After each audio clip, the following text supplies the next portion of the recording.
Hello everyone, my name is Rhythm Kohli and I am a psychologist at Bhartiya Neuropsychiatric Hospital and the Hermitage.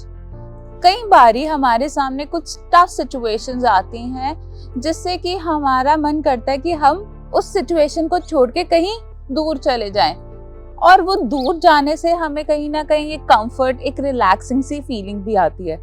But अक्सर ऐसा हो जाता है कि जब ये एस्केपिज्म बहुत ज़्यादा रिपीट होने लग पड़ता है, जब ये एस्केपिज्म एक्सेसिव होने लग पड़ता है तो वो किसी नेगेटिव कॉन्सिक्वेंस में भी रिजल्ट कर सकता है।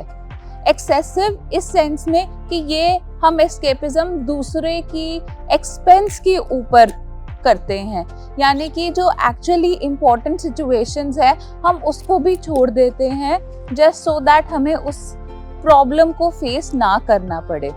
अब कई बारी ये चीज़ को करना इज ओके, बट हर बारी जब हम हर बारी उस प्रॉब्लम को स्ट्रेस से भागते हैं तो वो हमारे लिए ही ऑन कॉन्ट्ररी और ज़्यादा स्ट्रेस क्रिएट कर देता है। ये जो स्ट्रेसफुल सिचुएशंस होती है वो अक्सर हमें वरी देती है, किसी ना किसी ट्रॉमेटिक इंसिडेंट से रिलेटेड होती है, या फिर कोई इंसान से, जब हम किसी इंसान से भागने की कोशिश करते हैं, किसी इंस्टीट्यूट से भागने की कोशिश करते हैं, क्योंकि वो एक्चुअली में हमें एक अनप्लेजेंट सी फीलिंग देती है, हमें खुशी नहीं देती, तो हमारा दिमाग उस चीज़ को कहता है, प्रोसेस कैसे करता है कि वो उस सिचुएशन से भाग जाए। जब ये चीज़ें एक्सेसिव हो जाती है तो हम कुछ अनहेल्दी कोपिंग मैकेनिज्म्स में इन्वॉल्व हो जाते हैं। अब अनहेल्दी कोपिंग मैकेनिज्म्स कैसे होते हैं? फॉर एग्जाम्पल, अपने आप को एक कमरे में लॉक कर देना, अकेले बैठे रहना ताकि हमें दुनिया को फेस ही ना करना पड़े, या वो जो टफ सिचुएशन है उसके पास जाना ही ना पड़े।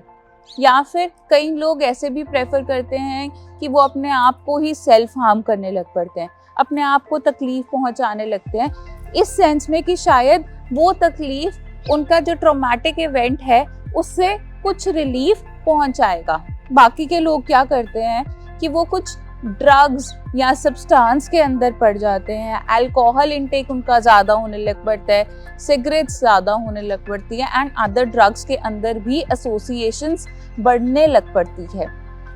एक्चुअली में जब हम ऐसे के कोपिंग मैकेनिज्म्स यूज़ कर रहे होते हैं तो वो हमें बाहर उस टफ सिचुएशन के नहीं निकालता, सगों वो जो हमारा वो ट्रॉमेटिक इवेंट का खड्डा है वो और ज़्यादा नीचे दबता रहता है, हमें दबाता रहता है, एंड इवेंचुअली हमें और ज़्यादा तकलीफ महसूस होती है। कई लोग इन टफ सिचुएशंस को फेस करने के बजाय किसी और पर्सन के ऊपर भी डिपेंड करते हैं, या कई बारी बिंज ईटिंग कर लेना, जंक फूड खाई जाना या शॉपिंग करी जाना, जस्ट सो दैट उनका दिमाग जो है वो टफ सिचुएशन, वो वरी सिचुएशन से हटके उस स्थिति के ऊपर आ सके।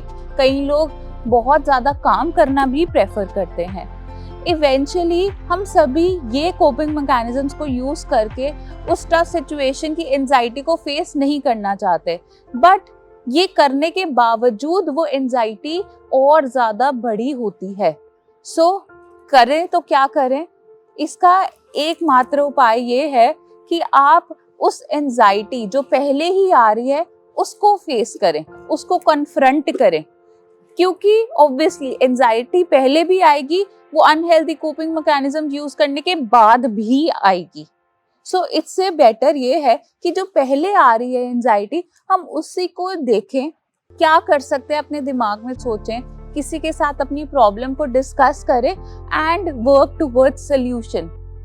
फेसिंग, कन्फ्रंटिंग से ही हम अपने आप को बेटर फील करा पाएंगे।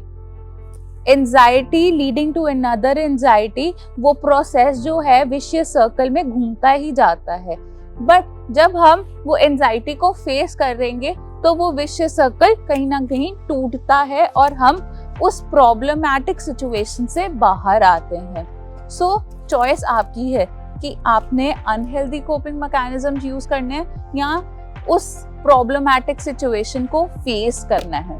Thank you so much. हमारी ऐसी और वीडियोस देखने के लिए इस चैनल को लाइक कीजिए, सब्सक्राइब कीजिए। Thank you.